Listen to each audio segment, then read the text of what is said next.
All good morning, happy Friday. இன்றைக்கி காத்தால் ரவா பொங்கல் பண்ண போகிறேன். அதுக்கு 1 கப் ரவையும் 1/2 கப் பைத்தம்பருப்பு எடுத்து வச்சுருக்கேன். அதுக்கு நெய்யில் வறுத்துக்கிறதுக்கு முந்திரி பருப்பு, மிளகு, ஜீரகம், பச்சை மிளகா, கருவேப்பிலை, பெருங்காயம்லாம் வச்சுருக்கேன். இந்த பைத்தம்பருப்பை வேக வச்சுட்டு இதெல்லாம் மிளகு, ஜீரகம், கருவேப்பிலை, பச்சை மிளகா, முந்திரி பருப்புலாம் வறுத்து விட்டு அதிலே பெருங்காயம் போட்டுட்டு அதுக்கப்புறம் நம்ம ரவையும் அதிலே நெய்யில் வறுத்துட்டு வேக வச்ச பைத்தம்பருப்பு போட்டுட்டு பண்ணலாம். 1 டம்ளர் பைத்தம்பருப்புக்கு 1 டம்ளர் தண்ணி விட்டுருக்கேன். உப்பு போட்டிருக்கேன். தேவையான ரவைக்கு தேவையான அப்புறமா போட்டுக்கலாம். இப்போ வேக வச்சோம். முந்திரி பருப்பு பொன்னிறமாக வறுத்ததுக்கப்புறமா மற்றதெல்லாம் போட்டேன். பச்சை மிளகா, கருவேப்பிலை, மிளகு, ஜீரகம் எல்லாம் பெருங்காயமும் போட்டுடலாம். இது கொஞ்சம் வதங்கின நம்ம பெருங்காயமும் போட்டு ரவையும் போட்டுவிட்டேன். நிறைய நெய் விட்டு அதில் வறுத்துக்கலாம். நெய் விட்டுருக்கேன் நிறைய.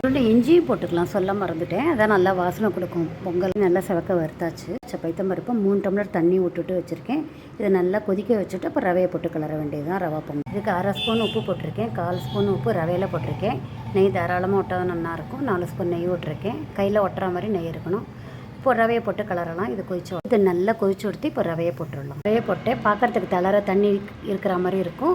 நல்லா வெந்ததுக்கப்புறம் பதமாக ரெடி ஆகிடும். சூப்பரான ரவை பொங்கல் ரெடி ஆகிடுது. இந்த மெத்தடில் பண்ணி பாருங்க. பார்த்துட்டு கமெண்ட் பண்ணுங்க, சப்ஸ்கிரைப் பண்ணுங்க, பண்ணி பார்த்துட்டு ரிப்ளை பண்ணுங்க. தேங்க்யூ ஸோ மச் ஃபார் வாட்சிங். ரவை பொங்கலை தக்காளி வெங்காயத்தை வதக்கிட்டு ஒரு மிளகா போட்டு அப்புறம் உப்பு போட்டு அரைச்சி விட்டு அப்புறம் தேங்காயும் அதில் சேர்த்து போட்டு அரைச்சிட்டு பண்ணேன். இந்த சட்னி சூப்பராக இருக்கும். இதோட தொட்டுன்னு சாப்பிட்டா காம்பினேஷன் சூப்பராக இருக்குது. இந்த மெத்தடில் பண்ணி பாருங்கள். தேங்க்யூ ஸோ மச் ஃபார் வாட்சிங்.